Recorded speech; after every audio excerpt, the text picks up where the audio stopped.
Il est le roi de l'impro, celui qui sait mettre les mots à la suite, leur donner un sens poétique, philosophique et théâtral. Aujourd'hui, c'est un Pourquoi ça marche sur une personne que j'apprécie beaucoup, Monsieur Edouard Baird. L'idée est qu'à travers son succès, qui est grandement lié à ses traits de personnalité, vous puissiez apprendre, progresser et mieux comprendre votre propre personnalité. Et peut-être atteindre le succès que vous cherchez. Alors finalement, Edouard Baird, pourquoi ça marche ? Très important, avant que la vidéo commence, n'hésitez pas à vous abonner à cette chaîne, à mettre un like, c'est parti. C'est une bonne situation, ça, Scribe. Mais vous savez, moi je crois pas qu'il y ait de bonnes ou de mauvaises situations. Il est né le 1er décembre 1966 à Boulogne-Billancourt, dans une famille aisée. Et chez les Beers, il faut s'instruire, lire, faire toujours mieux, être spirituel sans trop la ramener. À 18 ans, il rentre au cours Florent. Il devient l'assistant d'Isabelle Nanty et petit à petit, il fait du chemin. Il anime des émissions radio, puis on le retrouve sur Canal+, où il a sa propre émission en 1994 avec Ariel Wiesman. Et année après année, il produit toujours plus d'œuvres, toujours plus de créations.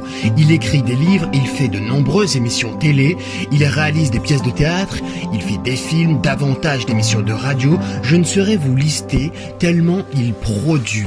Et nombre de ses œuvres rencontrent un véritable succès. Et aujourd'hui, il a sorti sa dernière réalisation en date, qui est le film Adieu Paris, que je vous invite grandement à aller voir, où l'on retrouve nombre de grands acteurs à l'affiche, tels que Gérard Depardieu, Benoît Poelvoort, François Damien ou encore Isabelle Nanty.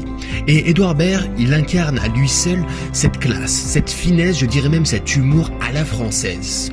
Alors maintenant qu'on a vu qu'Edouard Baird c'était un réel succès, on va répondre au pourquoi. J'ai des solutions, c'est dans mon livre La France ira mieux que je suis en train de préparer, j'en suis à la première phrase et je dis « alors voilà, j'en suis là ».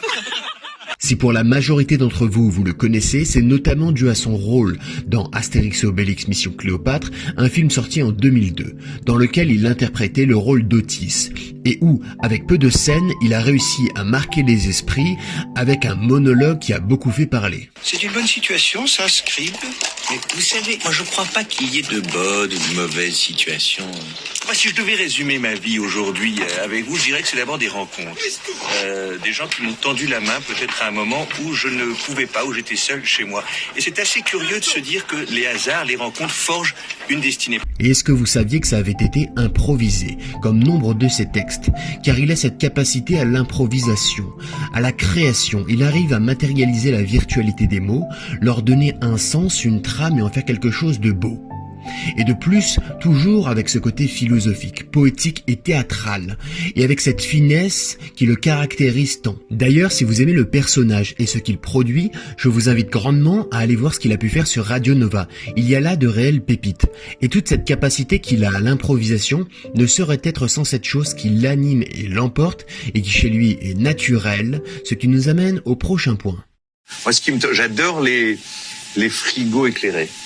Je trouve ça très joyeux, quoi.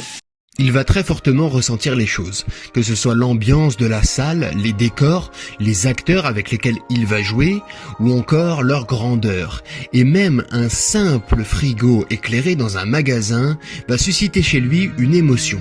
Et tout ce ressenti l'anime et l'emporte dans son jeu d'acteur et fait de lui ce qu'il est. Je ne vous parle pas là de quelqu'un qui ne saurait gérer ses émotions sans aucune retenue, et qui serait énervé, aigri, qui gueulerait et crier sur tout le monde, mais bien de quelqu'un qui a appris à faire de son débordement d'émotion et d'empathie, très naturellement, une force qui joue dans la grandeur de son jeu d'acteur et de sa personne.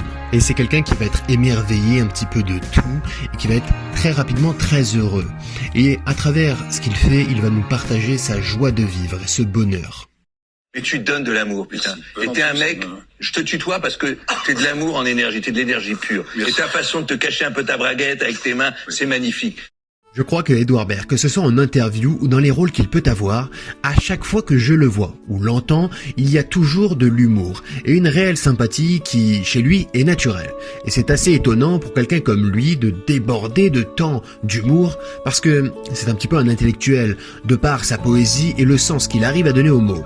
Et rapidement, il pourrait tomber, tout comme nombre d'intellectuels, dans une sorte de pessimisme et n'être que sérieux.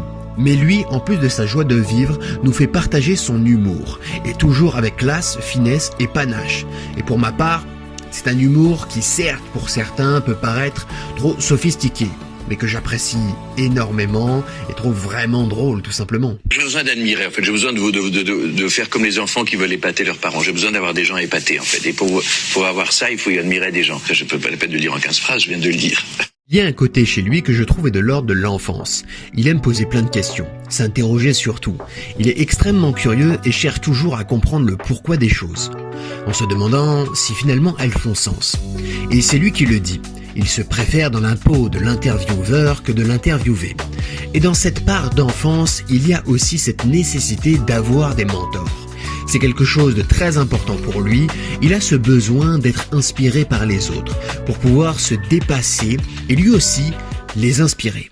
Autant qu'on devrait venir dire ce film n'a pas tellement marché. Votre dernier échec remonte à J'en sors, j'y retourne.